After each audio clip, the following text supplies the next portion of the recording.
Hello guys, pag-usapan lang natin si Catherine Bernardo. Spotted cute short hair for what kaya ito? Pero napakaganda nga naman kasi guys ng short hair ni Catherine Bernardo. Spotted na spotted pa rin guys ang kanyang kagandahan at kanyang kaseksihan. Kita nyo naman guys, no?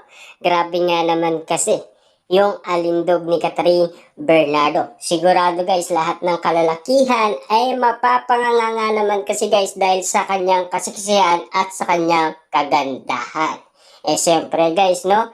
Kung mapapansin ninyo, si Catherine Bernardo, sobrang busy. Pero, sino kaya guys ang laman ng kanyang puso? Siyempre, alam naman natin guys, no? Sinasabi dati ni Catherine Bernardo, ready na siyang magmahal. At kanino kaya? Siyempre, 9% na daw. Si Daniel Padilla ba? Or si Mayor Mark? Sino kaya guys sa dalawa ang pwede sa puso ni Catherine Bernardo? Siyempre guys, balitang-balita yan eh. Kumakalat nga naman kasi guys sa social media na talagang hindi natin malaman kung sino ang paniniwalaan natin. Diba? Si Sian Gasa ang kino-confirm niya ay si Daniel Padilla dahil nagkabalikan daw sila ni Catherine Bernardo. Ogie Diaz nung una, ang sinasabi niya, tropa-tropa lang daw si Catherine Bernardo at Mayor Mark. Pero meron tayong naririnig na issue ngayon guys na taken na daw si Catherine Bernardo. Totoo kaya guys? Dahil kino-confirm pa lang. Dahil alam naman natin guys, kung hindi si Daniel Padilla, si Mayor Mark ba? Dahil siya ay wala pa umanong bali-balita. Pero marami nga naman kasi guys na bali-balita sa social media na meron daw binasted si Catherine Bernardo na isang politiko. Grabe nga naman guys, no? Ang bali-balitang kumakalat nga naman sa social media at lalo-lalo na guys, siyempre, Ogie Diaz nung una, tropa lang. Pero ngayon, kino-confirm niya na taken na daw si Catherine Bernardo. At ang kanyang jowa daw ay si Mayor Mark. Pero walang resibo at ebidensyang lumilitaw. Baka daw palihim silang nagkikita. Pero si Sian Gasa naman guys, palihim na nagkikita umano ang Katniel. Lalo-lalo na guys, di ba? Meron pa daw itong resibo at ebidensya. Ano nga ba talaga guys ang katotohanan? Dahil sa mga kumakalat na issue sa social media, sino kaya guys talaga ang laman ng puso ni Catherine Bernardo? Bakit sumuko ang isang Alden Richard? Dahil ba sa mga kumakalat ngayon na issue?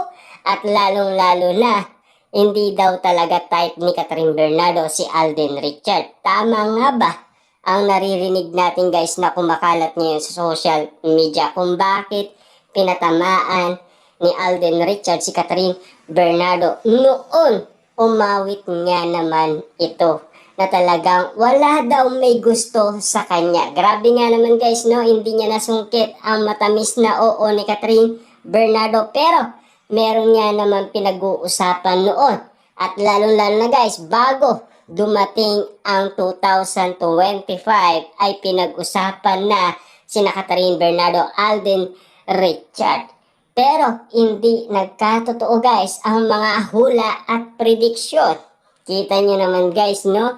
Talaga ang hula at prediksyon ay walang tumama.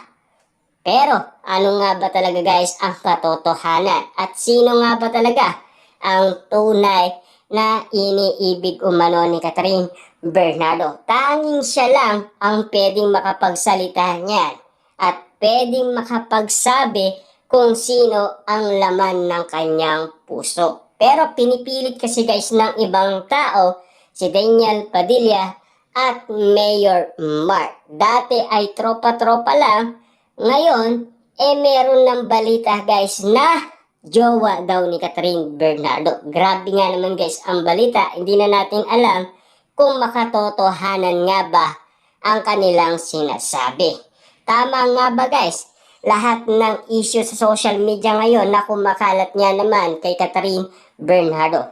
Pero at least, kitang-kita naman natin guys ang sipag ni Catherine Bernardo kahit na nakikita natin ngayon guys ang kanyang alindog at kasiksihan at kanyang kagandaan, at least pinag-aagawan siya, di ba? Kasi siyempre guys, sikat na sikat, famous na famous, at lalong-lalo na guys, non-showbiz kasi si Mayor Mark. Siya ba ang nakasungkit ng matamis na oo ni Catherine Bernardo? Katotohanan nga ba guys ang lahat ng kumakalat ngayon sa social media? Gaano kaya guys katotoo lahat ng ito?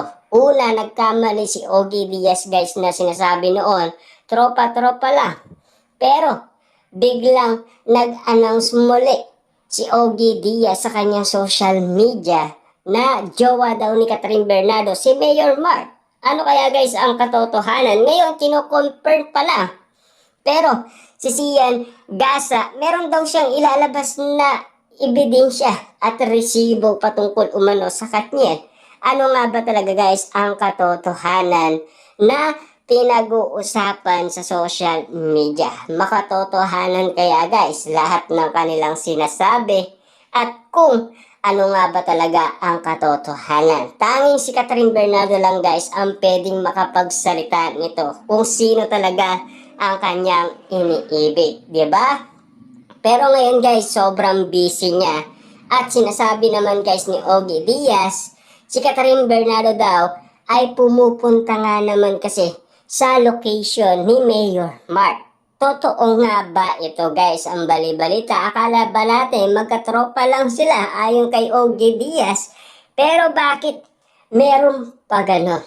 Diba? Ano nga ba talaga guys ang tunay na issue sa puso ni Catherine Bernardo? Bakit parami ng parami guys ang mga sinasabi ng mga pambansang marites? Una, si Daniel Padilla ayon kay Sian Gasa. Pero kay Ogie Diaz naman, nagkamali nung una pero meron siyang kino-confirm na ang jowa daw ni Catherine Bernardo ay si Mayor Mark. Non-showbiz daw ang boyfriend ni Catherine Bernardo. Makatotohanan kaya guys? Dati na natin nabalitaan yan. Sana totoo